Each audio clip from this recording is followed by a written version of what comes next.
Hi friends, welcome back to நம்ம channel. So automatic car வந்து ஓட்டுறது ரொம்ப ஈஸி அப்படின்னு சொல்கிறாங்க. அது வந்து ஈஸியாக இல்லையா, அதனோட உண்மை என்ன அப்படின்னு பார்த்தோம்னா, ஸோ ஓட்டுறது வந்து டிரைவிங் பொறுத்தவரை எப்படி மேனுவல் கார் ஓட்டுறோமோ அதே மாதிரி தான் ஆட்டோமேட்டிக் காரும். அதாவது எக்ஸப்ட் அந்த கிளச்சு மட்டும் இருக்காது, அவ்வளோதான். மற்றபடி பார்த்தீங்கன்னா, நீங்கள் புதுசாக கார் கற்றுக்கிட்டு இருக்கீங்க அப்படின்னா உங்களுக்கு பேசிக்காக 2 விஷயம் வந்து முக்கியம். ஒன்று வந்து ஸ்டீரிங் கண்ட்ரோல், இன்னொன்று வந்து கெஸ்ஸிங். ஸோ லெஃப்ட் சைடு வீல் எங்கே வருது, ரைட் சைடு வீல் எங்கே வருது, ஸோ அதுக்கப்புறம் வந்து ஸ்டீரிங் கண்ட்ரோல். இந்த ரெண்டும் வந்து ரொம்ப ரொம்ப முக்கியம். அதே இது பார்த்தீங்கன்னா மேனுவல் காருக்கும் அதே தான், ஆட்டோமேட்டிக் காருக்கும் அதே தான். ஸோ டிரைவிங்னாலே இது ரெண்டும் தான் ஒரு ஆளை வந்து ஒரு ப்ரோ டிரைவராக, ஒரு எக்ஸ்பர்ட் டிரைவராக வந்து கண்டிப்பாக மாற்றும் அப்படின்னு நான் சொல்லுவேன். இப்போ வந்து உங்களுக்கு ஆரம்பத்தில் ஸ்டீரிங் கண்ட்ரோல் பார்த்தீங்கன்னா, இப்போ நீங்கள் சிட்டியில் டிரைவ் பண்ணிட்டு இருக்கீங்க, ஆப்போசிட்டில் ஒரு வண்டி வருது, நீங்கள் கொஞ்சம் கட் பண்ணணும், அப்படி இல்லை டேர்ன் பண்ணணும், வழி விடணும் அப்படின்னா என்ன பண்ணுவீங்க, ஒரு 20-30 போய்கிட்டு இருக்கீங்க அப்படின்னா, ஸோ ஸ்டீரிங்கை வந்து நீங்கள் நல்லா ரொட்டேட் ஆகணும், ஒரு ஆப் சர்க்கிள் அந்த மாதிரியாவது வரணும். இதே இது நீங்கள் ஹைவேல ஒரு 120+ அப்படி இல்லை 100+ போயிட்டு இருக்கீங்க, ஸோ யாராவது சம்திங் எதிர்த்தாப்பில் வருது, நீங்கள் டர்ன் பண்ணால் என்னென்னா ஜஸ்ட் ஒரு 1/2 இன்ச் இல்லை 1 இன்ச் அளவுக்கு நீங்கள் ஸ்டீரிங் வந்து திருப்பினாலே போதும். அதாவது ஸ்பீடுக்கு தகுந்த மாதிரி அந்த ஸ்டீரிங் கண்ட்ரோல் வந்து மாறும். இது வந்து பேசிக்காக நீங்கள் கற்றுக்க வேண்டிய ஒரு முக்கியமான விஷயம் புதுசாக கார் பழகிறவங்க. இது வந்து ஆட்டோமேட்டிக் காருக்கும் அதே தான், மேனுவல் காருக்கும் அந்த ஸ்டீரிங் கண்ட்ரோல் அதே தான். நெக்ஸ்ட் வந்து கெஸ்ஸிங். அது வந்து உங்களுக்கு போக கற்றுக்கலாம், ஒன்றும் பிரச்சனை இல்லை. ஒரு சிலர் வந்து கற்றுக் கொடுப்பாங்க. இந்த மிரரில் பார்த்தீங்கன்னா விண்ட்ஷீல்டில் ஆஃபில் வந்து கரெக்டாக ஒரு கோடு போட்டிருப்பாங்க. அப்புறம் இதில் வந்து ஒரு 1/2 அடி இல்லை ஒரு 3/4 அடி தள்ளி ஒரு கோடு போட்டிருப்பாங்க. ஸோ இது வந்து ரைட் வீல், இது வந்து லெஃப்ட் வீல் அப்படின்னு சொல்லி நிறைய ஒரு ஆரம்பத்தில் பழகுவாங்க. அது ஒன்றும் பெரிய தப்பு இல்லை. பட்டு என்னென்னா போக நீங்கள் அதிலேருந்து மாறுறது வந்து ரொம்ப பெட்டர். நீங்கள் ட்ரைவ் பண்ணிட்டு இருக்கப்பே உங்களுக்கே வந்து தெரிஞ்சிடும், இந்த வீல் இங்கே வருது, இந்த வீல் எங்கே வருது.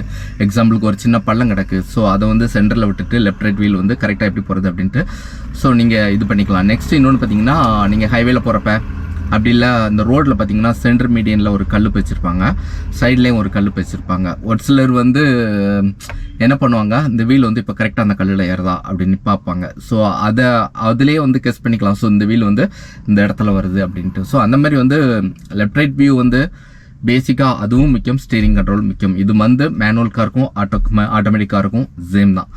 நெக்ஸ்ட்டு என்ன விஷயம்னு பார்த்தீங்கன்னா, நீங்கள் சிட்டியில் ட்ரைவ் பண்ணிங்கன்னா ஆட்டோமேட்டிக் கார் வந்து 100% அந்த கிளச்சு, பிரேக்கு, ஆக்சிலேட்டர் இந்த 3 கண்ட்ரோலில் வந்து உங்களுக்கு ஆட்டோமேட்டிக் கார் வந்து ரொம்ப சிம்பிள். ஏன்னா கிளச்சே இருக்காது.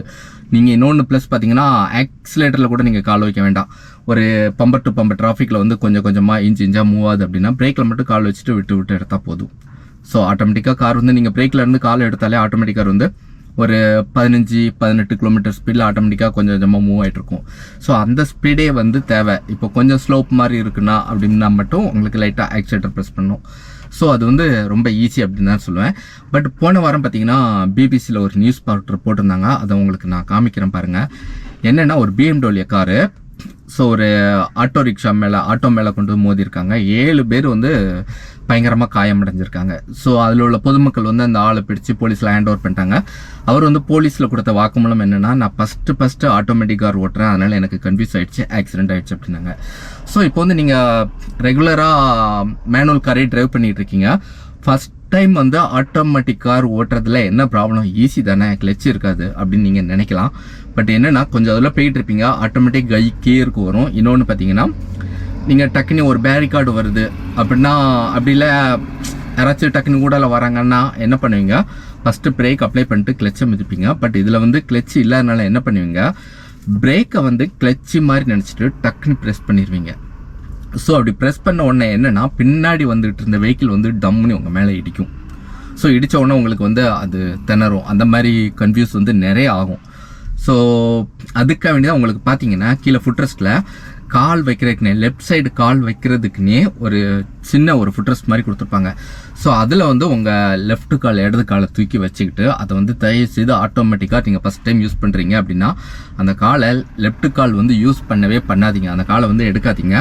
ஒன்லி நீங்கள் மேனுவலில் எப்படி வலது காலை வந்து ஆக்சிலேட்டருக்கும் பிரேக்குக்கும் மாற்றி யூஸ் பண்ணுவீங்களோ, ஸோ அதே மாதிரி யூஸ் பண்ணுங்கள் போதும். ஸோ வலது கால் மட்டும் நீங்கள் ஆட்டோமேட்டிக் காரில் யூஸ் பண்ணால் போதும்.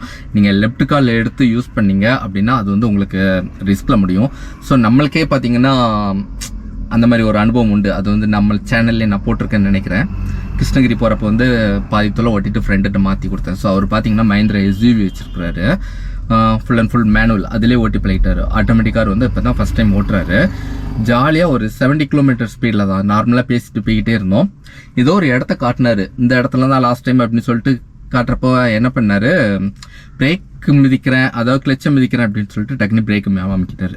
ஸோ நம்ம பிரேக் வந்து ஆல்ரெடி இதில் வந்து ரொம்ப ஷார்ப்பாக இருக்கும். அமுக்கிற உடனே டக்குன்னுட்டு பின்னாடி பார்த்தீங்கன்னா நான் உடனே பின்னாடி திரும்பி பார்க்கேன். ஏன்னா டக்குனு பிரேக் அடிச்சோன்னா பின்னாடி யாரோ வராங்கன்னு தெரியல. லாங்கில் தான் ஒரு இனோவா வருது, நல்ல கேப் விட்டு வருது. அந்த இனோவா நினச்சா அழகாக கட் பண்ணி போயிருக்கலாம், அப்படி இல்லை பிரேக் அடிச்சு நிப்பாட்டிருக்கலாம். என்ன அவங்க என்னன்னா கார் மூவிங்கில் இருக்குது, அது வந்து லைட்டாக ஒரு 7 மணி இருக்கும், ஓரளவு இருட்டிடுச்சு. ஸோ மூவிங்கில் தானே இருந்துச்சு. அவங்க வந்து கொஞ்சம் தூரம் பின்னாடியே 1 கிலோமீட்டர் ஃபாலோ பண்ணிட்டு வந்துக்கிட்டே இருக்காங்க. 2 காருமே ஈக்குவலாக வந்துட்டு இருக்கு. அவங்களும் பேசிட்டு வராங்க, ஸோ நாங்களும் பேசிட்டு வரோம். அவங்க என்னன்னா ஃப்ரெண்டில் போய்கிட்டு தானே இருக்குது அப்படின்னு பக்கத்தில் வந்துட்டாங்க. பக்கத்தில் வந்து பார்த்தா நம்ம கார் நிற்கிது. உடனே முடிஞ்ச அளவு கட் பண்ணாங்க, சைடை மட்டும் லைட்டாக தட்டுச்சு. ஸோ இன்சூரன்ஸ் கிளைம் பண்ண ஒரு 35,000 அந்த மாதிரி வந்துச்சு. கீழே அந்த பேக்கில் உள்ள அந்த பம்பர் எல்லாமே மாற்றிட்டாங்க. ஸோ என்னென்னா அந்த கன்ஃபியூஸ் வந்து நீங்கள் கொஞ்சம் ட்ரைவ் பண்ணிகிட்டே போயிருக்கீங்கன்னா உங்களுக்கு வந்து மறந்துடும் நம்ம வந்து ஒரு ஆட்டோமேட்டிக் கார் ஓட்டுறோம் அப்படின்னு. ஸோ அதுக்காக தான் என்ன சொல்கிறேன், இடது காலை தயவு செய்து நீங்கள் ஆட்டோமேட்டிக் கார் ஓட்டினீங்கன்னா அதை வந்து யூஸ் பண்ணாதீங்க. அப்படி பண்ணாட்டா உங்களுக்கு வந்து ரொம்ப ஈஸி. மற்றபடி பார்த்தீங்கன்னா இதில் மேனுவல் காருக்கும் ஆட்டோமேட்டிக் காருக்கும் ரொம்ப பெரிய வித்தியாசம்லாம் இல்லை. அந்த கிளச்சு அந்த கண்ட்ரோல் மட்டும் தான். ஃபஸ்ட் டைம் ஒரு 2 வாட்டி ஓட்டிட்டிங்கன்னா அதுக்கப்புறம் வந்து உங்களுக்கு ஈஸியாக கையில் வந்துடும் இதானே அப்படின்ட்டு. அப்படி இல்லை இப்போது நீங்கள் ஃபஸ்ட் டைம் ட்ரை பண்ணியிருக்கீங்க, அடுத்து ஒரு 4-5 மாதம் கழித்து நீங்கள் ஓட்டினா கூட அந்த மாதிரி கன்ஃபியூஸ் வர வாய்ப்பு இருக்குது. ஸோ என்னென்னா மேஜர் வந்து ஆட்டோமேட்டிக் கார் அப்படின்னாலே இடது காலை யூஸ் பண்ணக்கூடாது அப்படிங்கிறத மட்டும் நீங்கள் ஞாபகத்தில் வச்சுக்கோங்க. ஸ்மூத்தாக ட்ரை பண்ணி போய்கிட்டே இருக்கலாம், வேறு ஒரு ப்ராப்ளம் வராது. மற்றபடி என்னை பொறுத்தவரை பார்த்தீங்கன்னா டிரைவிங்கில் வந்து இந்த மாதிரி சிட்டி உள்ள பம்பர் டு பம்பர் அந்த இதுக்கெலாம் ஆட்டோமேட்டிக் கார் வந்து எவ்வளோ பெஸ்ட் அப்படின்னு தான் சொல்லுவேன். ஸோ என்னென்னா ஆட்டோமேட்டிக் கார் வந்து ஈஸியும் இல்லை கஷ்டமும் இல்லை, ஜஸ்ட்டு நார்மலாக எப்படி கார் ஓட்டுறீங்கோ அவ்வளோதான், சின்ன வித்தியாசம் அவ்வளோதான், கிளச் மட்டும் இருக்காது. ஸோ மற்றபடி நத்திங். ஸோ நீங்கள் ஈஸி நினச்சா ஈஸி, இல்லை கன்ஃபியூஸ் ஆகும், கஷ்டம் நினச்சா கஷ்டம். பட் 1 or 2 டைம்ஸ் நீங்கள் ட்ரைவ் பண்ணிட்டா நார்மல், அவ்வளோதான். அதாவது கிளச்சு உள்ள மேனுவல் காரோட வந்து கொஞ்சம் ஈஸியாக தான் இருக்கும் அப்படிங்கிறது என்னோட ஒப்பீனியன். ஓகே ஃப்ரெண்ட்ஸ், மீண்டும் அடுத்த ஒரு நல்ல வீடியோவில் உங்களை மீட் பண்ணுறேன். அது வரைக்கும் ஸ்டே பிளஸ்ட்.